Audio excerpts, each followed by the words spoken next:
morning, Kevin here for WranglerForum.com. I am currently right now on my way to go see a new Jeep Gladiator. I have not seen one in person up to this point yet, but a good off-roading friend of mine gave me a call and said that he has one. It's over here at a local 4x4 shop near the house.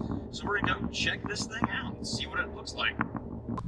Well, here is the Gladiator we're going to take a look at. We've got a limited time to do this, so I'm going to go ahead and grab the camera and kind of do a quick walk around, and then we'll go take it for a quick test drive. Okay, so let's get to this walk around. Let me back up a minute and show you the whole vehicle.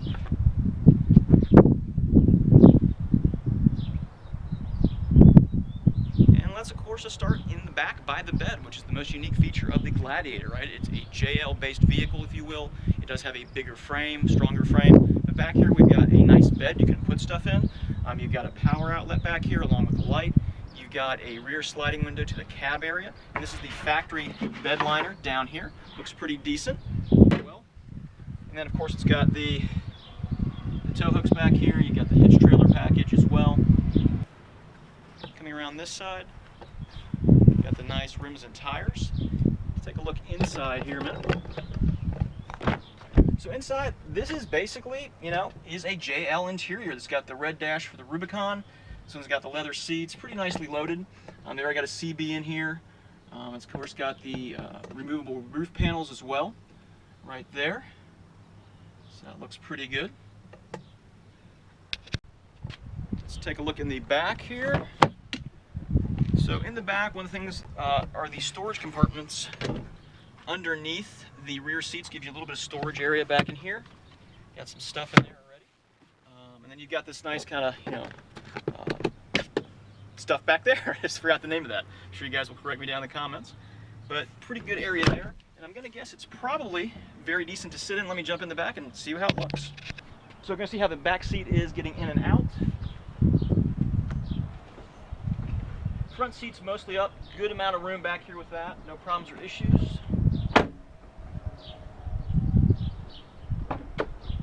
And getting out. No real problems or issues with that either. Pretty good. This one, of course, has the 3.6 in it. It's going to be the same motor as the JL, as far as I know. They're going to be coming out with the diesel version of this. Oddly enough, the diesel version is going to have less towing capacity than the 3.6 liter version.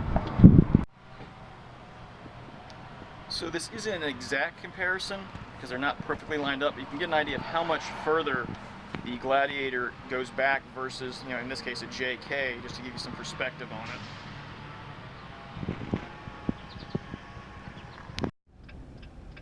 So right now I'm getting ready to go do a quick road test. As I mentioned, we're on a kind of a tight deadline to see this. The owner needs to get back. We're going to let this semi go ahead and go, I guess. We're up here. But I'm going to hopefully give you guys some thoughts on how it drives. So far it rides really smooth. Pretty impressed with this. I've driven a couple of JLs, but this seems a lot smoother, even than those. So let me get up here real quick.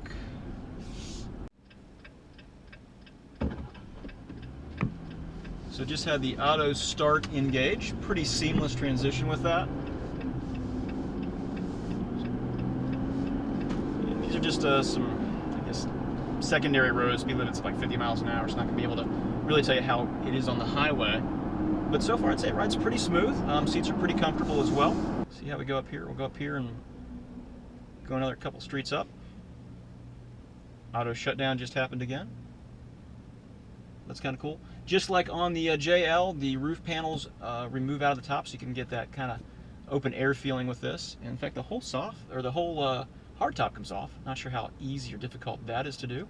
Kicked in on the auto start again. Pretty cool. Do a little acceleration test here. Not bad at all. It'll be interesting to see how this compares once they get the diesel out as far as the acceleration and torque differences between the two from a standing stop. But it is definitely it's a nice riding vehicle, very comfortable, pretty quiet in here too. So just a little aside here, as we're driving around, we're getting a lot of people giving us looks with the Gladiator, and several people were very enthusiastically honking and cheering. So hopefully Jeep maybe sees this, and I guess that's going to tell them they have a winner, I suppose. But definitely do like it. It's pretty nice. See if we get away from this other Jeep passing us here. If they even know what. Oh, we got a wave there. All right, it does work.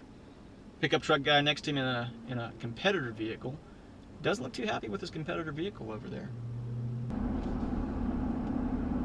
So a few final thoughts here. Definitely like the way it drives. I've driven a few other pickup trucks of this class, and this, I think, does really well. One of the things you're always worried about is having not a lot of weight over that rear axle and how it can be a little squirrely, but I think they've done a nice job with that, addressing it. Again, have to see how you get some payload in there. It might completely change the dynamics, but overall, really happy with this quick test drive we did.